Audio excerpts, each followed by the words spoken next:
Film ini mengisahkan perjuangan seru seorang mantan gangster yang kini hidup tenang sebagai suami pekerja keras. Tapi ketenangan itu seketika berubah jadi mimpi buruk saat istrinya diculik oleh sindikat perdagangan manusia. Tanpa banyak basa-basi, yuk langsung kita simak alur lengkapnya.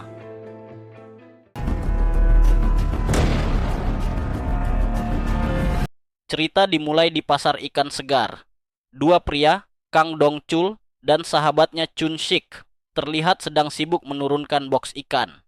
Mereka bekerja sebagai pemasok ikan untuk para pedagang di sana. Saat sedang bekerja, muncul keributan kecil. Sekelompok perwakilan serikat pedagang menagih uang pemeliharaan dari salah satu pedagang yang menunggak. Mereka bersikap kasar, bahkan mengusir si pedagang. Melihat itu, Chun-sik kesal karena ternyata serikat ini juga belum membayar upah mereka. Tak lama setelah itu, Dong-chul menerima telepon dan buru-buru pergi menemui seseorang. Rupanya dia bertemu dengan ketua park dan rekannya, pemilik kapal. Mereka menawarkan investasi di bisnis kepiting raja. Setelah melihat langsung barangnya, Dong-chul dan Chun-sik tertarik untuk ikut menanamkan modal. Awalnya mereka sempat ragu untuk ikut investasi karena mereka sudah sering kena tipu. Namun, argumentasi ketua park sangatlah meyakinkan, sehingga Dong-chul dan Chung-sik pun mantap berinvestasi dengan uang tabungannya.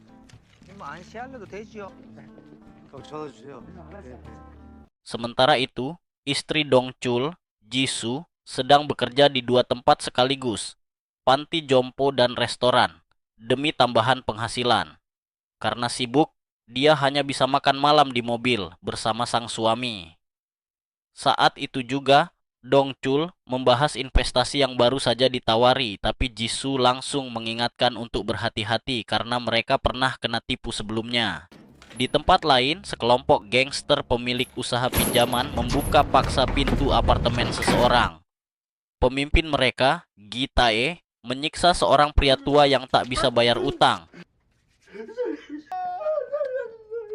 Saat mereka hendak menghabisi pria tua itu, terdengar suara anak gadis memanggilnya. Maka, Gi-tae pun melakukan ini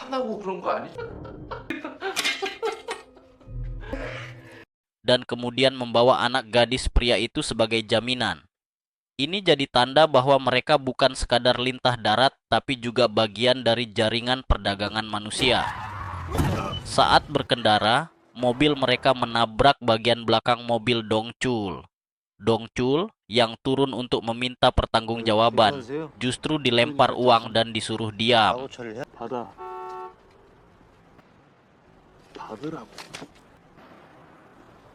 Jisoo yang melihat itu jadi emosi.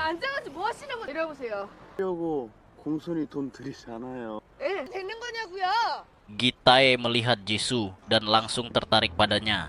Ia lalu keluar dari mobil, menghajar anak buahnya dan menyuruhnya minta maaf. Terlihat itu hanyalah akting Gi-tae yang nampaknya sudah mempunyai niat buruk pada istri Dong-chul.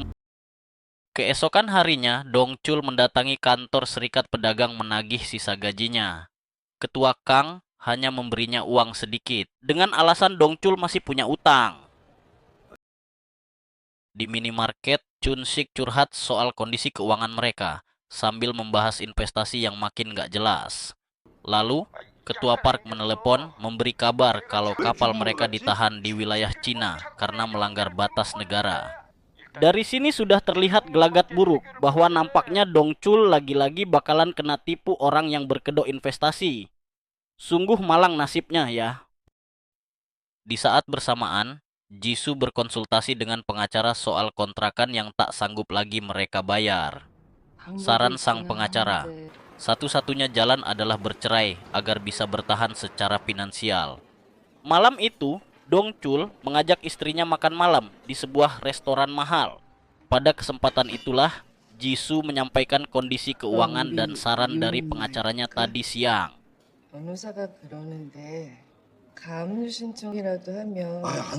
Namun, Dong-chul menolaknya karena ia masih yakin pada rencana investasinya. Ia menyatakan bahwa telah mengambil pinjaman $100.000 untuk investasinya bisnisnya. Hal itu langsung membuat Jisoo kaget dan marah. Lalu sontak ia pun pergi meninggalkan Dongchul. Ia jengkel, kayak nggak ada kapok-kapoknya suaminya itu ditipu orang. Sesampainya di rumah, Jisoo mulai berpikir bahwa bagaimanapun keadaan yang telah dialami, Dongchul adalah suami yang baik. Menyesal karena tadi telah emosi, maka ia pun mengirimkan pesan agar suaminya segera pulang ke rumah. Tak lama setelah itu, Jisoo mendengar suara di balik pintu.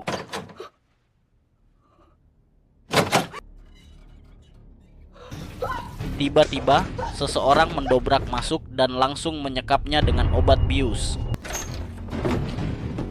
Dalam kondisi setengah sadar, terlihat sosok Gitae yang memandanginya.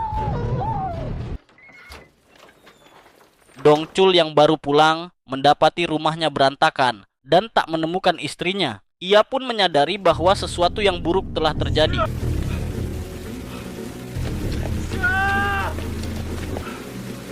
Keesokan paginya, Dongchul melapor ke kantor polisi. Dari CCTV, terlihat bahwa Jisoo memang diculik. Gitae menelepon memperingatkan Dongchul agar tak melibatkan polisi lagi, atau ia akan membunuh istri Dongchul. Dalam panggilan telepon itu, Gitae menyuruh Dongchul untuk pergi ke restoran tempat kerja Jisoo. Saat Dongchul datang, ia langsung diberikan tempat duduk.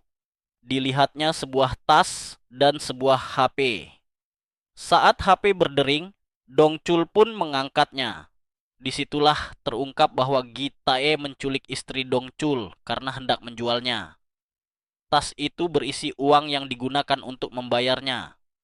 Dongchul pun marah hingga ia nyaris saja menghajar orang yang salah karena dikiranya orang itu adalah Gitae.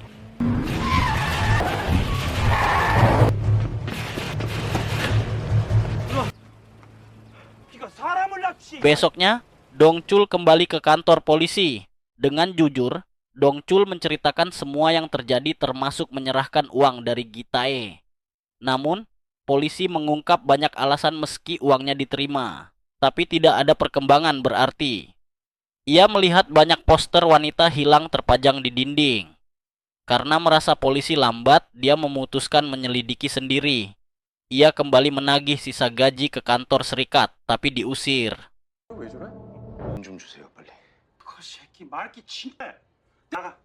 Dongchul tak bergeming, hingga terjadilah baku hantam. Melihat anak buahnya terkapar, mau tak mau ketua Kang terpaksa memberikan uang Dongchul. Bersama Chun-sik, Dongchul mendatangi detektif swasta bernama Bir. Setelah mendengar ceritanya, Bir menyimpulkan bahwa ini bukan sekadar penculikan, melainkan bagian dari jaringan perdagangan manusia. Dari penyelidikan, mereka menemukan pemilik mobil yang membawa tas uang saat pertemuan dengan Gitae, seorang bernama Joy Man-sik. Pria ini mengaku menjual pelat nomor mobilnya ke bandar judi. Dongchul dan timnya pun menyusup ke tempat judi itu.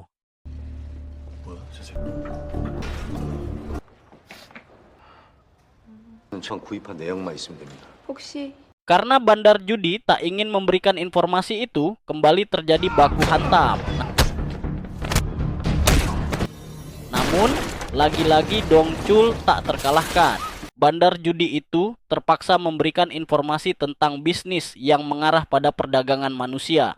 Mereka pun mendapatkan petunjuk baru yang mengarah pada sebuah klub malam. Di sana, Dongchul melihat pria yang dulu sempat menghalanginya pulang, Lim Ju. Kecurigaan pun tumbuh. Tak lama, ia mendapat kabar dari polisi bahwa jasad wanita yang mirip Jisoo ditemukan. Tapi ternyata itu adalah korban lain, Lee Hyun Jung, yang sudah hilang 2 tahun. Suaminya, Choi Jun Yong, mengaku telah menjual istrinya dan bunuh diri karena menyesal.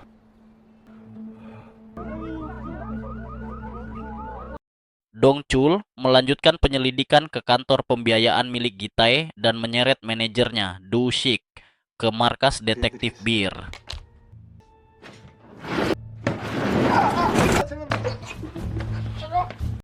Tapi Gitae melihat itu lewat CCTV dan langsung melakukan video call ke Dongchul.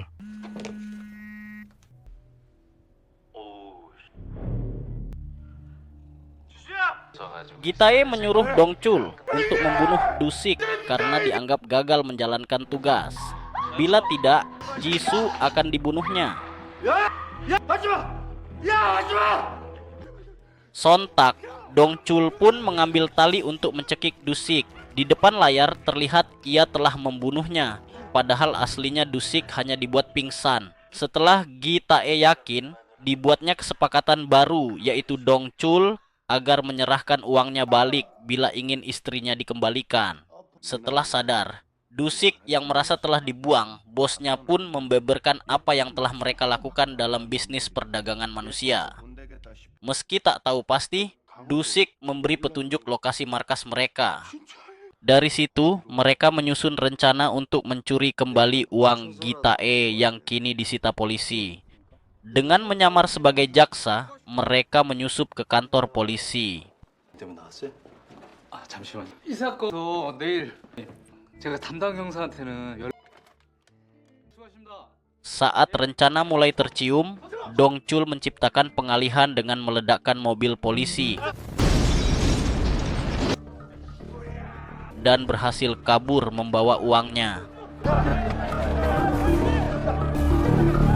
Gitae yang murka memerintahkan anak buahnya membunuh Dongchul setelah uang dikembalikan. Tapi Dongchul juga menghubungi polisi dan memberitahu lokasi persembunyian mereka. Jisoo dan para wanita yang disekap mencoba kabur.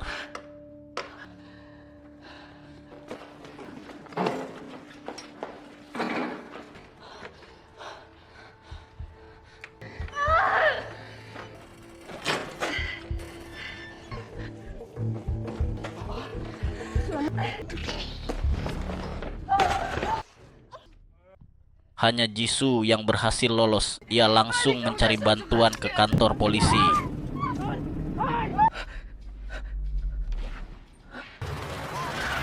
Tak disangka, mobil Gitae tiba-tiba muncul dan kembali menangkap Jisoo. Sementara itu, Dongchul tiba di markas Gitae dan menghajar anak buahnya satu persatu.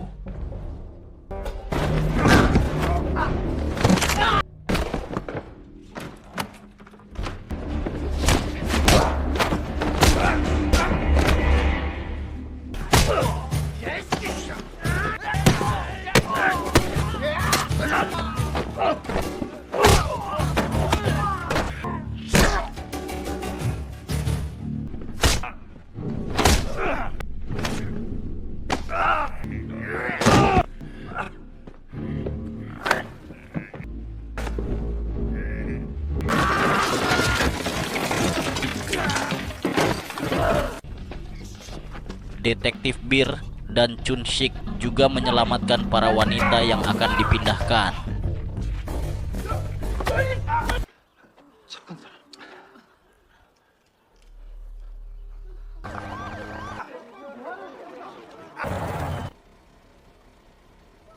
Setelah itu, Dongchul mengejar Gitae yang sedang melarikan diri.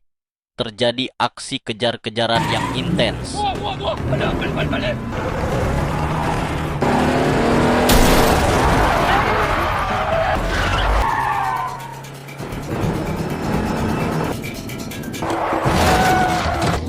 Saat hendak menabrak mobil dari samping, Dongchul tak menyangka bila istrinya ada di dalam mobil Gitae.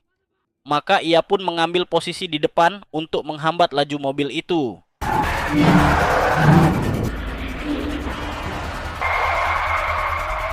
Namun akibatnya, mobil Dongchul terguling ke jurang, tapi ia masih selamat.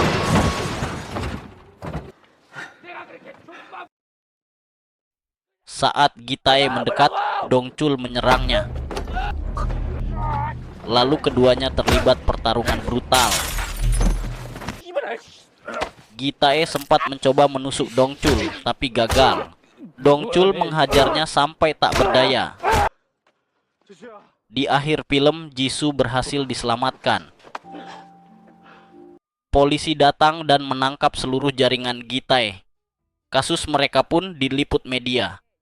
여성의 남편도 함께 조사를 마치 드러날 것으로 보입니다. Kapal kepiting raja juga akhirnya dibebaskan oleh pihak Cina. Film ditutup dengan momen bahagia. Nah, gimana? Seru kan cerita filmnya? Jika kamu suka alur cerita film ini, klik tombol like dan silakan tinggalkan kesan pesanmu di kolom komentar ya. Jangan lupa untuk subscribe channel ini agar tak ketinggalan update alur cerita film-film seru lainnya. Salam sukses ya bro.